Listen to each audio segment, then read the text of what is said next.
you've been around for long enough, you might have caught this theory I have, or if you know anything about me, ask anyone that knows who I am. My ideology around running backs is that running backs don't matter in the grand scheme of things, especially in this era of football, because we are in a pass happy league where you have to be able to throw the football in order to win games. Now, when I say running backs don't matter, I don't mean like the position is, totally useless. It's very useful and an integral part of an offense, but at the same time, maybe you don't need to invest that much money in a running back because there's a lot of them out there and they tend to pop up just about everywhere. James Robinson, Myles Gaskin, Philip Lindsay a couple years ago. If you have a really good one, that's great. We've been fortunate enough to have two recently, Adrian Peterson and Dalvin Cook. And Dalvin Cook is the subject matter of this season because ever since the beginning of the season, we all knew that the offense was going to have to carry the load, right? Because the defense was being retooled. It's being rebuilt. It's very young. A lot of youth in the secondary. The offense was going to have to win some games for us.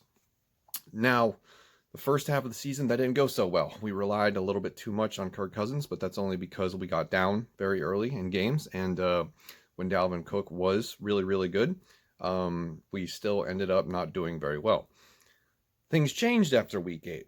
And I have this theory after the bye week that the writing was on the wall for, the top people in the organization, Mike Zimmer and Rick Spielman, because they were looking at this. They were like, okay, this is going to get us fired if we keep doing this. We need to get back to what we're good at, and that's running the football and playing defense. And I think Mike Zimmer probably won some kind of internal discussion about how they were going to go forward in order to save everybody from getting fired this year. So after starting 1-5, they lean on Dalvin Cook. He becomes the integral part, focus, catalyst of the offense, whatever, adjective or analogy you want to make. And he has since taken over as the focal point. Now, the problem comes with what he has been asked recently, and that is, how is he feeling? Is he being used too much? Is his workload too high? And I decided to do a deep dive into that because somebody made an interesting comment. I forget who it was or where I heard it, that this could be an Arian Foster type situation because Gary Kubiak was the head coach of the Houston Texans for a number of years, and he had Arian Foster during that stretch, and he ended up being one of the best running backs for about 4 to 5 years, depending on who you ask. And now this kind of comes in 3 parts, right? We're worried about how much Dalvin Cook is being used, especially since the bye week, and especially the pace that he's on, which we'll get to in a minute with 5 games left. This kind of goes into 3 parts. 1, his injury history. Number 2, how often he is running the ball. And number 3, his contract. So the first one is kind of self-explanatory. We know he has injury problems, right? He missed all but 4 games of his rookie season. He's already missed a game and a half this year. Every time he gets hurt, or it looks like he got hurt, everybody's holding their breath because he's the guy, part of the offense that makes his offense click. Without him, no defense is going to respect the pass because they're all going to just make Alexander Mattison beat us, which in his substitution role, Alexander Mattison hasn't been the best this year. I went to bat for him last year thinking, he's the guy, it's interchangeable, but so far he hasn't succeeded. He's done well in limited work, but overall, grand scheme of things, I think we all expected more out of Mattison.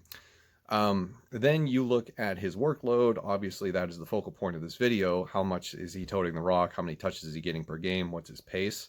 And then all of this boils into the third part, which is the contract, right? So the contract that he just signed is a large extension for a lot of money. And running backs don't have, typically, especially when you work them like this, don't have the longevity that to reach the end of that contract, if you will. So are we using him too much is the question right now in a season where we're 5-6, and even if we do make it into the playoffs, we're likely getting bounced in the first round because, come on, let's be realistic. We lost to the Cowboys. We're beating, bad division teams in Chicago and Detroit. We have the Jaguars next week. Who are we kidding, right?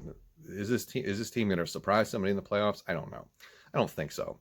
So are we wasting a lot of tread on the tires this season for a season that's really not really that meaningful, right?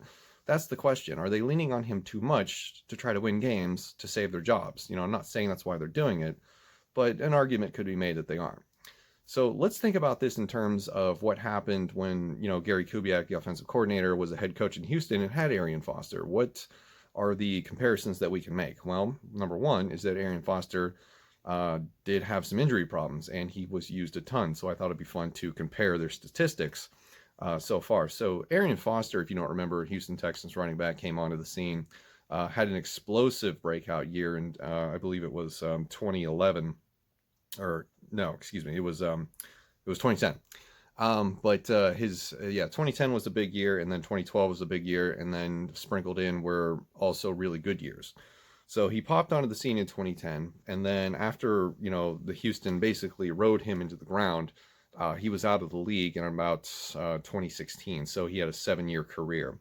So all 5 years under Gary Kubiak, I decided to focus on this one stretch of his career where he was really prominent, one of the best running backs in the game, and right before he fell off. So in 2010, 393 touches. 2011, he had 331 touches. 2012, 391 touches. 2013, 143. That was a bit of a drop back due to injury. And then in 2014, he returns healthy, but only gets 298 carries, or touches, if you will.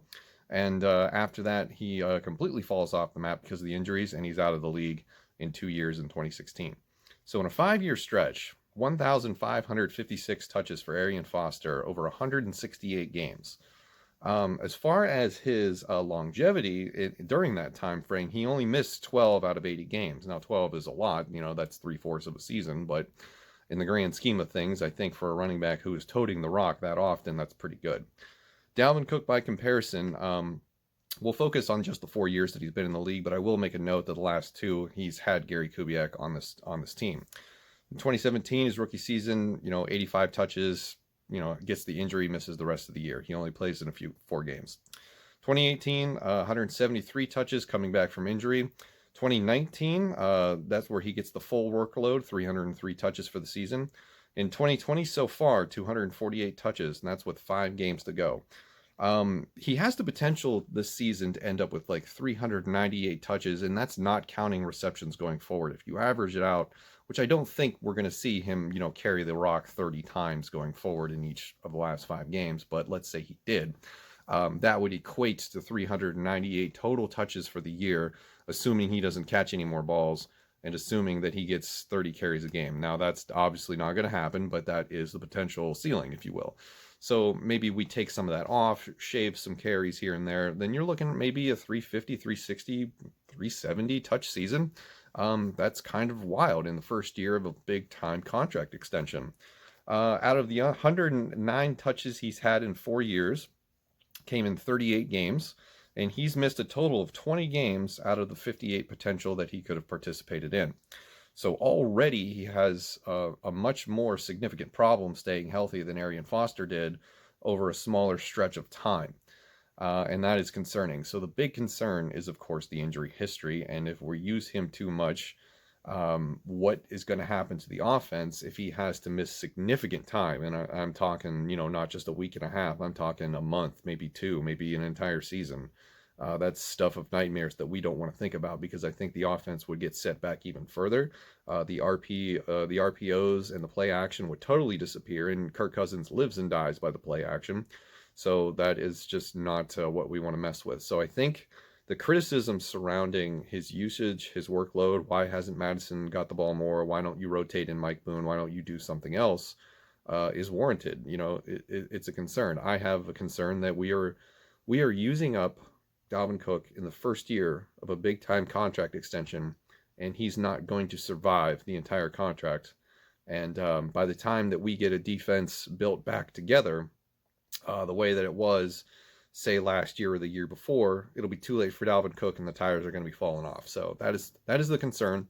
And I thought it would be fun to do a side-by-side comparison with a running back who's been there before under Gary Kubiak. Not saying that they're the same running back at all. I wouldn't make that comparison. They're 2 completely different running backs, but at the same time, the workload and the injuries kind of intimidating. So let me know what you think in the comments below. Is Dalvin Cook being used way too much? Should he be used less? What's the alternative?